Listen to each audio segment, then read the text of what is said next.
Un mot quand même sur cette panthéonisation de Robert Badinter, une entrée symbolique qui a lieu 44 ans, jour pour jour, après la promulgation de sa loi d'abolition de la peine de mort.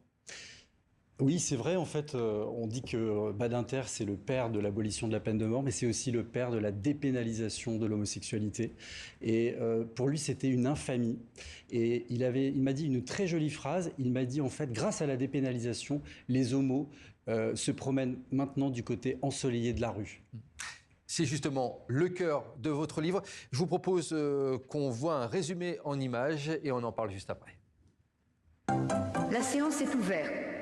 La parole est à monsieur le garde des Sceaux, ministre de la Justice.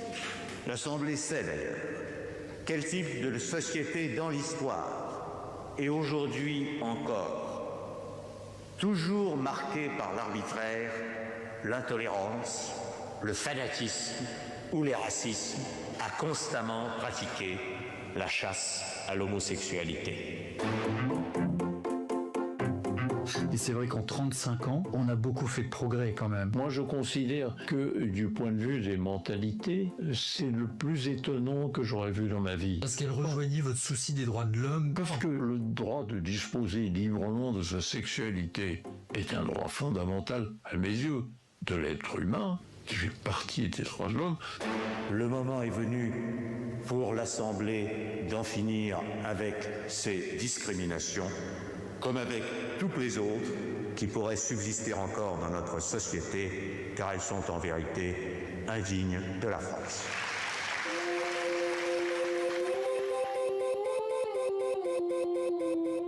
La dépénalisation de l'homosexualité, Robert Badinter l'a fait voter en 1982. Que disait la loi avant ? Eh ben, en fait, c'est sous le régime de Vichy, avec Pétain, en 1942, qu'on rétablit le délit d'homosexualité. C'est-à-dire qu'il y avait un délit spécifique selon l'orientation sexuelle. Pour les personnes de même sexe. Exactement. La majorité sexuelle pour les hétéros était de 15 ans.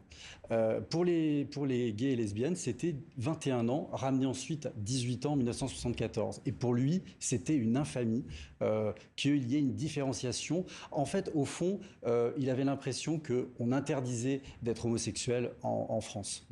Qu'est-ce que vous avez ressenti lorsque vous avez rencontré Robert Badinter ? Quel homme aviez-vous en face de vous ? Alors, j'avais un jeune homme de 91 ans qui tapait encore du poing sur la table et qui était avec une force, un engouement, une colère encore. Malgré ses rides, l'œil était plissé et vif et son engagement était intact. Il dit dans le livre, il faut travailler encore et toujours, je continue. C'est ça qu'il vous a dit ? Oui, et d'ailleurs, il nous oblige. Vous voyez, on vient d'apprendre qu'il y a une profanation de sa tombe. Ce matin, on l'a appris. Moi, ça m'a évidemment énormément choqué. Je trouve ça vraiment ignoble. Mais ça veut dire que son combat, il est en marche. Et lui, il s'arrêtait pas. Il a été insulté. Il m'avait dit qu'il avait été le ministre de la Justice le plus insulté de la Ve République. Et ça ne lui faisait pas peur. Donc, en fait, on n'a pas peur de ces gens-là. Son combat, il est intact. Mais il est en chemin. Son épouse Elisabeth Badinter disait que l'antisémitisme l'avait suivi toute sa vie. C'est-à-dire, qu'est-ce qu'elle veut dire par là ? Je pense que on lui a toujours reproché toutes les lois qu'il a voulu faire, tous les progrès pour la société, on le ramenait toujours à sa judéité. Et c'est fondamental pour lui, quand on veut comprendre Robert Badinter, c'est qu'il a échappé à la déportation. Il s'est enfui de chez lui, enfin pas de chez lui, pardon. Au moment où son père, lui, est arrêté, il a cet instinct où il s'en va. Et toute sa vie, il va... ça va mener son combat, en fait, contre la délation, contre l'injustice, contre l'ignominie, je dirais. Quel regard, selon vous, Robert Badinter, porterait sur la société d'aujourd'hui? Il est décédé l'an dernier, on le rappelle. Est-ce qu'il a pu échanger avec vous sur justement ce regard qu'il portait sur l'évolution de notre époque?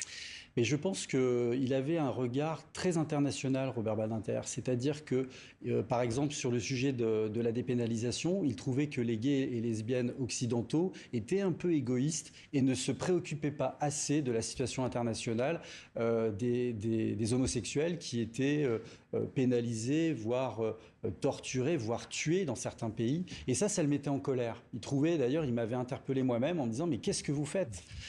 Et voilà, c'est Robert, je suis désolé, j'ai pas encore vraiment mené ce combat, mais c'est vrai que voilà, il était très sensible à la situation, et je sais que quelques mois avant sa mort, il y a eu évidemment le 7 octobre 2023, et il était très inquiet de cette situation. Il n'y a pas de leçon d'histoire, donc tout reste fragile. Merci beaucoup Dominique Thierry d'avoir été notre invité. Je rappelle le titre de votre livre, Robert Badinter, pour la liberté d'aimer. Merci beaucoup. Merci.